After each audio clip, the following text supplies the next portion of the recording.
Professor Mrs. Oluremi Sonaiya is a presidential aspirant of the KOWA Party. She recently launched a book entitled One Woman's Race to share her ongoing experience as a presidential contestant in 2015 and come 2019. Mediafount brings you excerpts of an interview with newsmen during the public book presentation held in Lagos on Thursday, August 23, 2018 at the Nigerian Institute of International Affairs, Victoria Island. She speaks of her expectations ahead of the 2019 general elections. Women in politics, a dream of becoming Nigerian's first female president, and other things of interest. Stephen Adeagbo is my name. Happy listening. My name is Remi Sonaiya.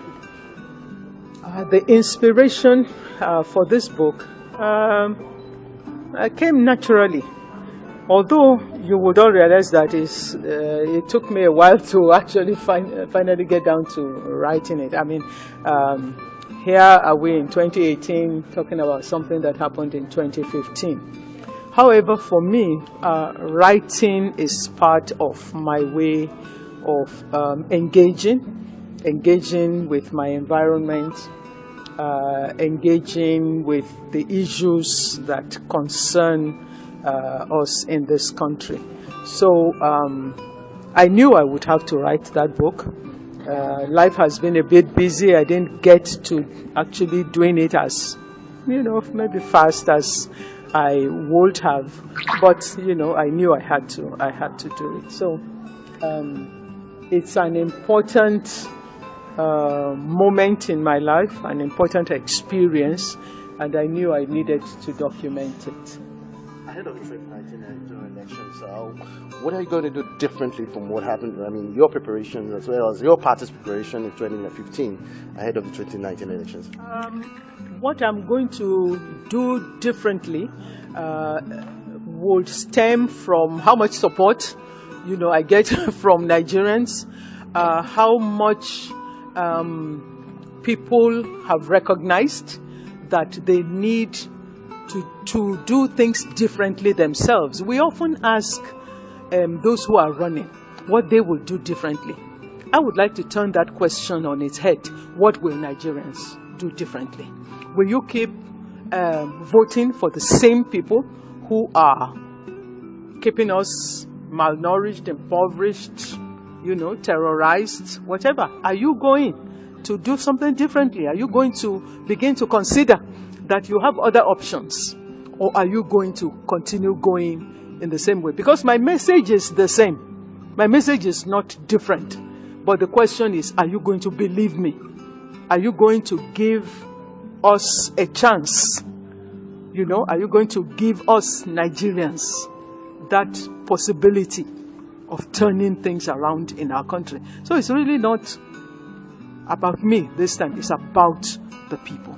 Now, considering Nigerians are at the level of conscientization, are Nigerians actually ready for the kind of change? I don't know. Go ask them. Are Nigerians ready? How will we know?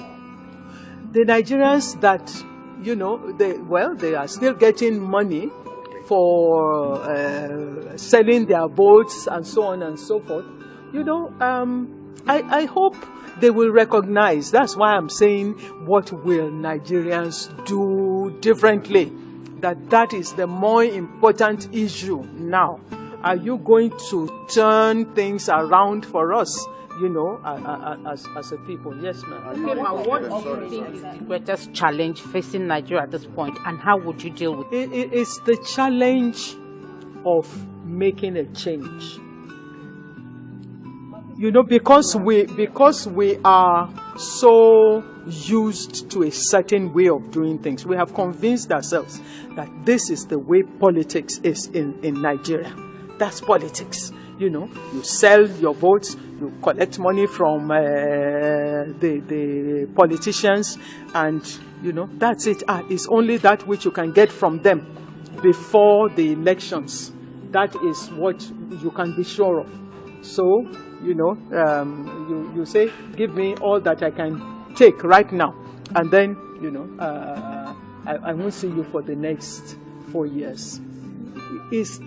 does that even make sense? How much is 4,000 naira, 5,000 naira for us to mortgage our future?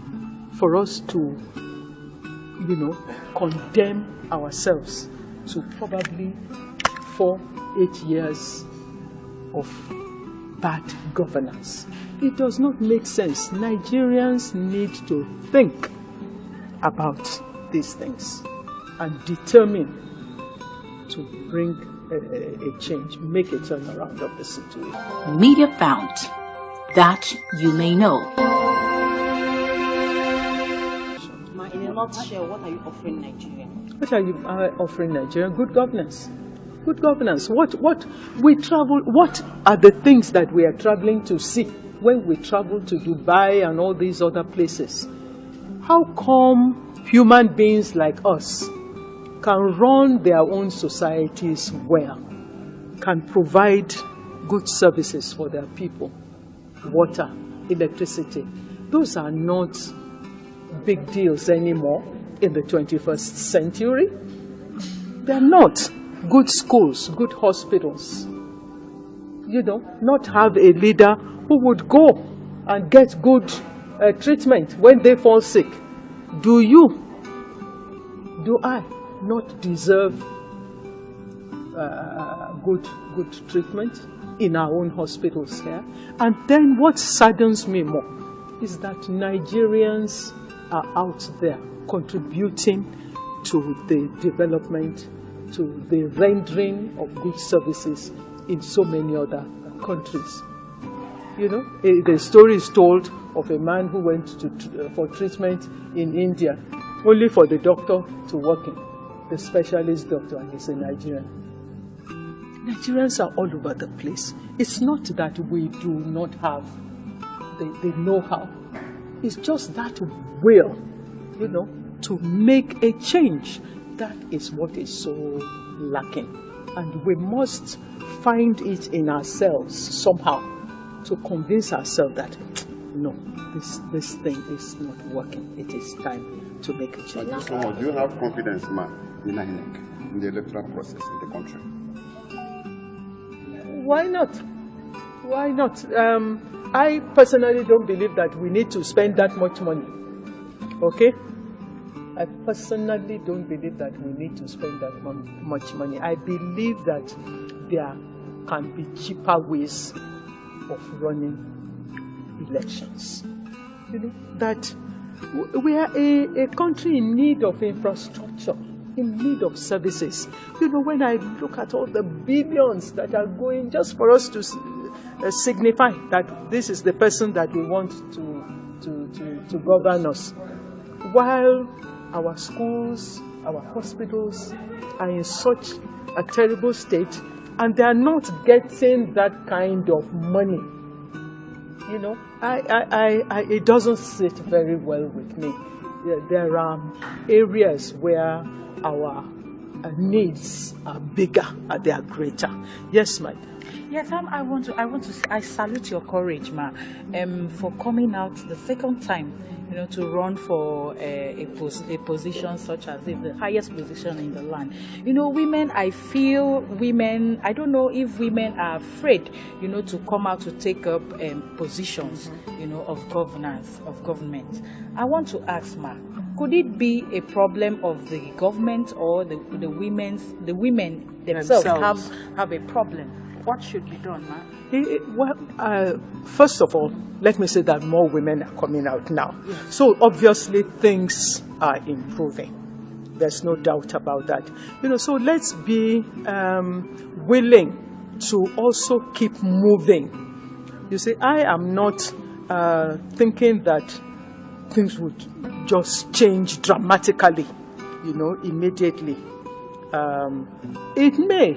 Because personally, I actually believe in miracles. So miracles can happen. There can be that kind of transformation. But also, it is possible that, we can gradually progress and move, towards what we desire. More women are coming out. So it is good that is happening. remember during the interview that was conducted for me, one woman who sent in a question, she said, I have conquered the fear. Part of what has been keeping women out of politics is the fear. They are afraid of, the violence with which, remember, there was a time people used to be killed and so on, your opponents and things like that. And all the money that is required. Many of them say, we don't have that kind of money. But things are gradually changing. Perceptions are changing. And let's just keep pushing. Let's just keep pushing. That's what I would say. For the women. Conquer the fear. Conquer the fear. Get up and play your part. It's a duty you owe to your country. So please go ahead and play it. We are, like I said, we are shortchanging ourselves if we do not have all those women coming out to say we too are participating in this. Final question. What will it take to have a female president in this country? I don't know. It will take people voting. It will take you and everybody else voting for her. That's what it will take. That's what it will take.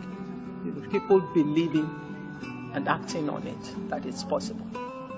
Thank you very much.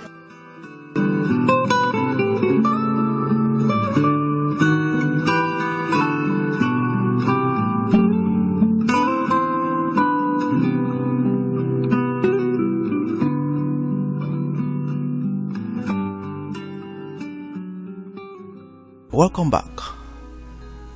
For feedback and inquiries, you can check us out on www.mediafount.com. Our Twitter handle is @Mediafount, and our email address is mediafount@gmail.com. That is mediafount@gmail.com. I remain your amiable presenter, Stephen Adeagbo. Bye for now.